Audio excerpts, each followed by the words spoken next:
sempat untuk berbuat baik kepada sesama manusia. Salat dan salam semoga kita haturkan kepada junjungan kita Nabi besar Nabi Muhammad sallallahu alaihi wasallam. Semoga juga salat dan salam mengalir kepada istri-istri Nabi Muhammad sallallahu alaihi wasallam, keluarganya, para sahabat, dan juga adalah tabi'in, dan juga kepada kita semua, di mana di hari kiamat kelak mudah-mudahan dan tentunya kita berharap akan menjadi umat yang memperoleh syafaat dari Nabi Muhammad sallallahu alaihi wasallam. Jamaah dimuliakan Allah Subhanahu wa taala, kita lupa khotib pada kesempatan di hari yang mulia ini untuk memberikan wasiat kepada jamaah sekalian, terutama di khotib juga, untuk selalu meningkatkan ketakwaan kita kepada Allah Subhanahu wa taala. Dalam artian ajaran takwa ini bermakna kita harus berupaya sekuat tenaga untuk mendekatkan diri kita kepada Allah Subhanahu wa taala dengan cara memacu semangat kita dalam beribadah, taat atas perintah Allah Subhanahu wa taala, dan tunduk atas segala apa yang dilarang oleh Allah Subhanahu wa taala. Dengan begitu arti takwa benar-benar akan bermakna untuk kita dan akan memberikan pengaruh yang positif bagi diri kita dan juga menjadi hamba yang lebih baik lagi. Jangan lupa Allah Subhanahu wa taala, kita menyadari bahwa hari-hari waktu ini terus berlalu dan juga dia tidak akan pernah kembali. Begitu juga dalam kesempatan yang sama, sebetulnya ketika hari-hari dan waktu itu berlalu, umur kita, porsi kita itu berkurang. Maka itulah sebabnya penting bagi kita semuanya untuk menggunakan memanfaatkan waktu ini dengan kegiatan-kegiatan yang bermanfaat, dan untuk selalu berikhtiar untuk mempertegal keimanan dan ketakwaan kita kepada Allah Subhanahu wa taala, karena iman dan takwa itu adalah bekal terbaik kita di dunia ini sebelum kita menghadap Sang Khalik, yaitu Allah Subhanahu wa taala. Ada satu pepatah di dalam bahasa Arab yang tentunya yang sangat penting bagi kita untuk kita temukan, yang pepatah tersebut mengatakan bahwa hari-hari itu tidak akan pernah kembali. Hari-hari itu tidak akan pernah kembali. Jadi hari-hari tidak akan, yang lalu itu tidak akan pernah kembali. Dari sini kita bisa pahami bahwa waktu itu betapa pentingnya waktu, dan yang terpenting adalah waktu tersebut kita gunakan dalam hal-hal yang baik, sehingga setiap ketika waktu berlalu tidaklah kita terlewati waktu tersebut, kecuali kita benar-benar memanfaatkannya, karena jika waktu tersebut sudah berlalu maka tidak akan ada jaminan kita untuk bisa melunasi waktu tersebut dengan kegiatan yang baik.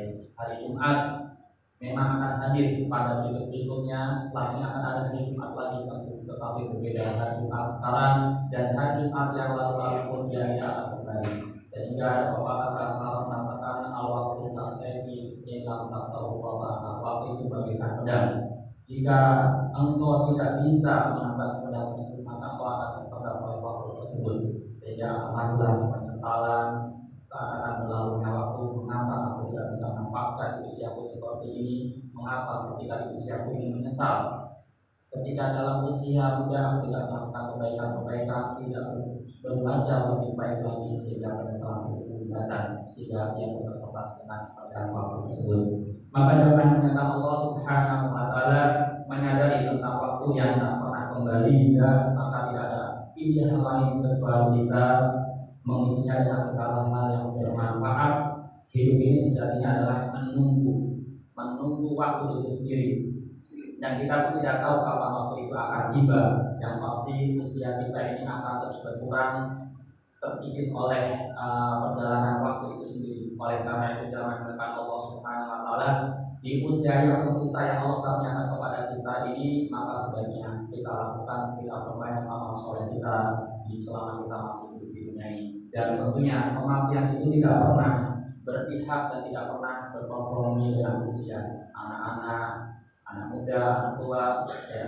Kemudian yang apapun dalam keadaan sehat dan keadaan mati, apabila ajal telah datang, maka kita tidak bisa berbuat apa-apa. Jamaah yang datang Allah Subhanahu wa taala. Rasulullah SAW pernah ditanya oleh para sahabat tentang manusia yang terbaik dan juga manusia yang terburuk. Pak Rasulullah pun akan memberi jawaban bahwa manusia yang terbaik itu adalah yang Allah Subhanahu wa taala berikan panjang umurnya, tetapi umurnya dia gunakan dalam hal-hal kebaikan.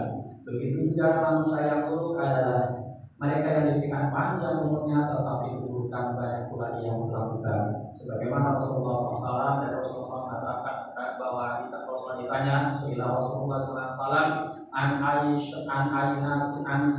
ayunasi khairun, manusia mana yang paling baik? Maka Rasulullah SAW menjawab, man qala umruhu wa hasuna amaluhu, yaitu yang panjang umurnya dan dia berbuat baik dalam umurnya panjang umurnya tersebut. Dan ditanya lagi, wakila ayunasi syarun, mana manusia yang paling buruk? Man qala umruhu wa sa'a amaluhu, dan mereka yang panjang umurnya tetapi amal itu semakin banyak.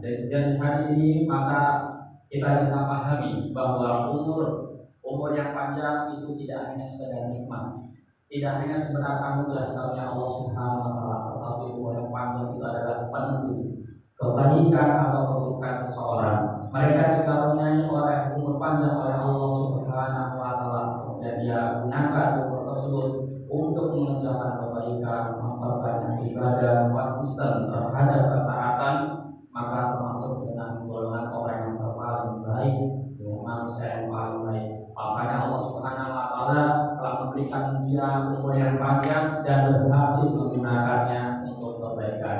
Dan sebaliknya orang yang dikarunia Allah Subhanahu wa taala umur yang panjang namun tidak ada tambahan kebaikan sama sekali dalam hidupnya, justru dia banyak melakukan kemaksiatan, dia banyak melakukan keburukan, perintah-perintah larangan Allah Subhanahu wa taala itu dilanggarnya, dan dia tidak pernah menunaikan kewajiban-kewajiban kepada Allah Subhanahu wa taala, maka dia termasuk golongan orang-orang yang buruk.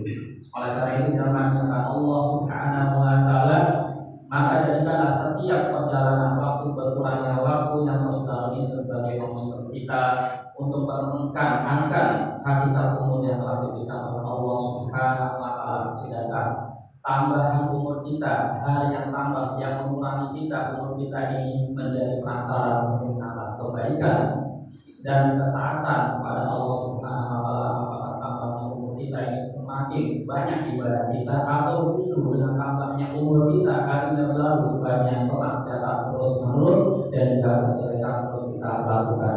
Jangan mainkan Allah Subhanahu wa taala mengatakan dalam kitabnya Al-Tawfiq bahwa apabila seseorang bertambahnya umur dan kebaikan seseorang itu menjadi barometer daripada keimanan seseorang.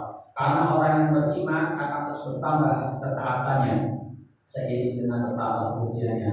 Dalam kitab Al-Quran mengatakan minum Al-Quran disuruh beriman la yazdadu bituli umri illa, dan seorang mukmin yang menunaikan, yang melaksanakan syarat-syarat keimanan, kemudian tidak bertambah dengan tambahnya umurnya tersebut, kecuali dengan kebaikan, pakaian, pemakanan, kadalika, dan barang siapa yang tahu keadaannya seperti itu, pakaian lahu minal mauti, maka hidup itu lebih baik daripada kematian. Maka dengan Allah Subhanahu wa taala, kalau kita melihat diri kita ditambahkan oleh Allah Subhanahu wa taala umur yang panjang, kemudian kita lihat bahwa kita juga dalam keadaan ketaatan dalam melaksanakan ibadah kepada Allah Subhanahu wa taala, kebaikan-kebaikan yang banyak yang bisa kita lakukan ketika ditambah umur kita, maka hidup itu adalah baik bagi dirinya dibandingkan kematian.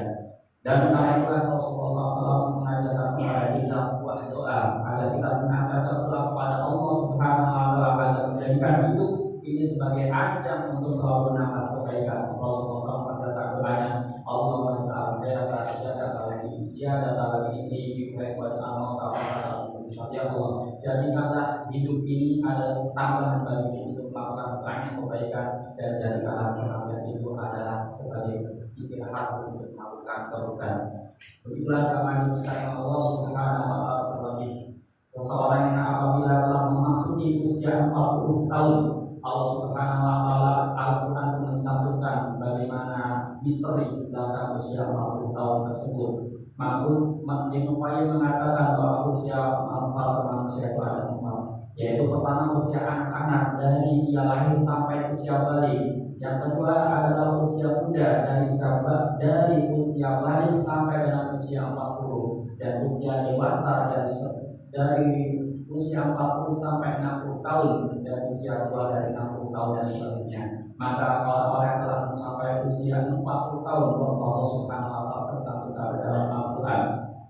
Wa wasana Isa biwalidayhi husna hamalahu ummuhu kurha wa wada'ahu kurha wa hamluhu wa fisaluhu 30 syahra hatta idza balagha ashuddahu wa balagha 40 sana qala rabbi awzidni an ashkura ni'mataka allati an'amta 'alayya wa 'ala walidayya wa an a'mala shalihan tardahu wa aslih li dhurriyyati innaka wa innal muslimin. Jadi dikatakan bahwa orang yang sudah mencapai usia anak, usia dewasa yaitu 40 tahun, maka hendaknya dia harus mensyukuri akan nikmat-nikmat yang Allah berikan kepadanya. Pada saat itu usia dewasa, dia akalnya sudah matang untuk berpikir dan bertanya orang-orang yang usia 40, dia bisa telah banyak taubatnya kepada Allah Subhanahu wa taala hari-hari yang telah dia lalui. Dia semakin menambah keimanannya, dia semakin banyak menghadiri majlis-majlis ilmu, dia semakin memperdalam keimanan kepada Allah Subhanahu wa taala.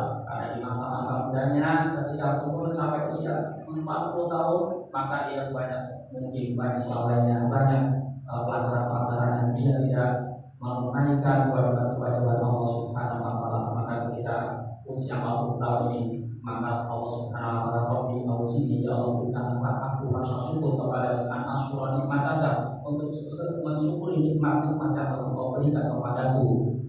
Kemudian wajib itu bila jalan aku bertobat bismillah. Jangan Allah Subhanahu wa taala ketika kita mencapai usia 40 tahun, banyak kita bertobat kepada Allah Subhanahu wa taala. Karena barang siapa yang ketika di usia 40 tahun ini justru kemaksiatannya semakin bertambah atau semakin menjadi-jadi, maka Imam Ghazali mengatakan maka persiapkan dirinya untuk ke dalam neraka itu dalam kitab Al-Mubarak. Maka jangan minta Allah Subhanahu wa taala mungkin ada sebagian kita dari kita usianya sudah mencapai 40, maka kita perbaiki diri kita, persiapkan diri kita untuk akhirat kita, berbagi bekal dalam diri kita untuk sebaik-baik menjemput kebaikan ketika kita menghadap Allah Subhanahu wa taala. Dan barang siapa yang usianya belum mencapai 40, juga karena kematian itu tidak bisa, tidak mengenal waktu, tidak mengenal usia, maka diperbaikilah diri kita dengan beramal saleh, karena hari yang berlalu tidak akan pernah kembali lagi kecuali dan kematian itu tidak mengenal usia. Wa